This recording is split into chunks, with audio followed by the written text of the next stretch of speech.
Welcome back to Supremely Black Podcast. This is your boy D Rose. Make sure you hit that like button. Make sure you share, and if you haven't already, tap in and rock with the fam and subscribe. What I'm going to be covering today is why do black men suppress their feelings? This is something that was brought to my attention, and I thought I would cover it. We're probably going to end up discussing this with a live. Open up the panel, having people come in and just kind of express yourself. You wouldn't have to expose yourself or anything like that. Just really tell your story of what you think impacts our community. But to jump right into the subject, one of the key things that I think about is black men weren't raised to. And I say that from experience. So I'm the oldest. I have two little sisters and a little brother. And when I think about the conversations that I had growing up in a single parent household, my mother raising us, the last thing that she ever discussed was really just being tapped into your feelings or even being overly sensitive about things, right? Not that anybody raising a black kid, especially a black man, in a single parent household, if they have any malintent, but I think they're just in their own way protecting us from the world, but also preparing us for the world. So I think from my perspective is it wasn't anything that was taught to me. I may have had a few moments here and there where you may want to express what's going on, but then, you even are told like, boys do this or boys don't do that, or, your uncle come through and you punch in your chest, and you could just, honestly, you're almost conditioned to not even express yourself because that's just what men do. It's like, you go ahead and handle your business and do what you need to do.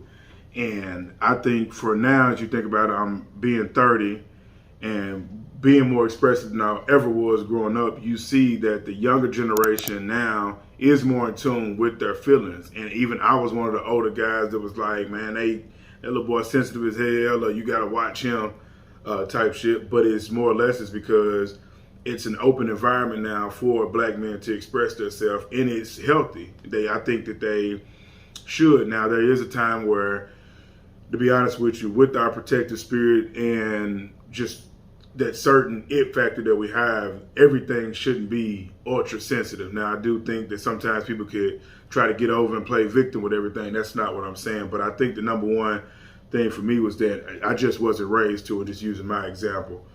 Another key thing I think people are ashamed to do so. I could think about coming up and, again, relating it to your uncle, your older people around you, the older cats in the neighborhood. Like, you don't want to tell them that you may be feeling a way about something, or your feelings was hurt, or this didn't go right. Is because, honestly, again, it's just how we're conditioned is just to get through it. Men don't do that. And I think that just kind of led to like my 2 and 3, because my 2 and 3 is we're ashamed to do so and we were scared to do so. And, even with being scared is just more or less of not knowing of what the repercussions were if you were extra sensitive or sensitive in regards to certain things. And reason being is because we know in our neighborhoods, well, in mine, everybody's pretty much extremely aggressive. You feel me? So you're going to have to show some type of macho or have an S on your chest. No pun intended if you're paying attention to that. But you're going to have to you're going to walk around like you tough, because that's what men do, and you don't want to be perceived as a punk. Back in the day when I was coming up, 90s, early 2000s, was you were a punk if you was always in your feelings or you expressed yourself. You know what I'm saying? So I think, being ashamed to do so because you didn't know of how even your mama would say something, your auntie, your granny, boy, shut up, you a boy, you all right, get up, it's all right, keep going, keep pushing. Which, don't get me wrong, that's a gift and a curse. The gift of it is that it teaches you as a man to keep pushing forward, especially as a black man specifically, because you're always going to be faced with obstacles within your life. Certain things are just put in place to make it harder for you to succeed.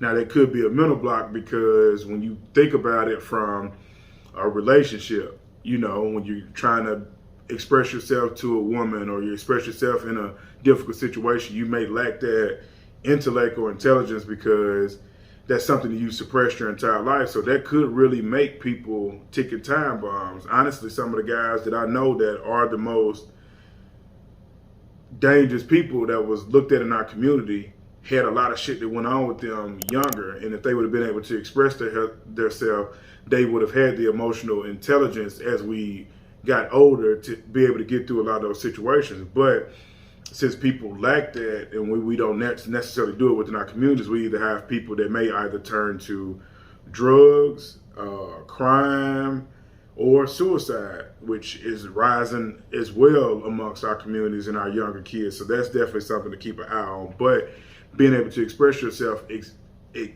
exposes a lot of different things, right? But I just think that, one of the key things is, shout out to, I think his name, let me make sure I get it right, James Harris. If you guys haven't seen him on Instagram, it's Men to Heal. He's wrote a book in regards to his story. I think it's dope. I haven't read the book yet, but I've looked into his website, which is men2heal.com. So shout out to him. He gives a platform or a space to where black men can come in and be vulnerable and express themselves. I think that's key. And like just sharing some of the examples for me is like, it impacts you a lot because with going back to the relationship part of it, when you get to a point where you're willing to date and you're willing to be serious, you could very much so run into a young lady that is very in tune to both sides, her masculine and her feminine energy, and knows how to express herself, could come from a two-parent household, and could definitely open you up to different things. But you lacking that ability to express yourself could be a detriment to that actual relationship or even a friendship, because a lot of people look to that as, they don't see it as vulnerability depending on how they were raised. And speaking from my aspect is, being raised on survival is completely different. I know for a fact, not any shaded out of my mama, but it was not a time where it was just a safe space created to where you could just express yourself, that could hinder you when you get older, because it's just not something you're comfortable with, and you're just going off of survival tactics. The truth of the matter is that may get you through life,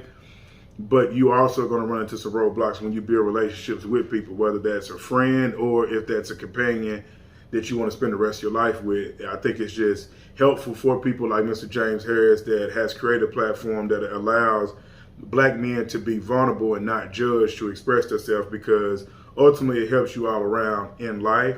I honestly wish that was something that when I was younger, coming up in my teen years, that it was something that was accepted more and we were given that space. And not that it was all bad, but at the end of the day, we all know that those three things that I was talking about, we either ashamed to, scared, or we just wasn't raised to. And I think now with platforms being more mindful of mental health and expressing yourself, it's it's a gift and a curse, because like I said, sometimes people come from a genuine place. Sometimes people are trying to get over and being manipulative with it. But I think, people like James Harris and anybody else that I haven't mentioned or not knowledgeable of, I think it's important. But, to the message to the youth that may hear this, if I could tell my younger self something, especially 12 or 13 years old, is that when you were falling, when you didn't feel right about something that may have been going on with the community, my first police encounter when I was 15, I would have loved to have a space to where I could ask the questions and get an understanding of why things were the way they were, instead of just saying, that's just the way it is. So what I would tell the youth is that be mindful of your feelings, be mindful of your emotions, and there's nothing wrong with expressing yourself. That would actually put you in a better space to when you get to my age of 30, if you can able to process your emotions in your teen years, because as you get older, you either get stuck in your ways or you just adapt to the world that's around you. By any means, I'm not saying be soft, but be mindful, because there are going to be times where you are going to have to take a softer approach and express yourself. So everything being bottled up is only going to lead to an eruption one day, whether that's you turning violent, whether that's you turning to drugs, or that's you turning against yourself and saying that your life isn't worth living. But make sure that you like, share, and subscribe. If there's anyone that needs to hear this video, especially the youth, but not just limited to them, but I understand that they they're really turning to suicide more than the people that are within the millennials. So definitely get this video to them. If they need to holler at me, all of our contact information is on there. I'm willing to step in and talk to them just to let them know the value that they have within their life, not just the men, but the young black ladies as well. You are important. You are valued. Long live CC.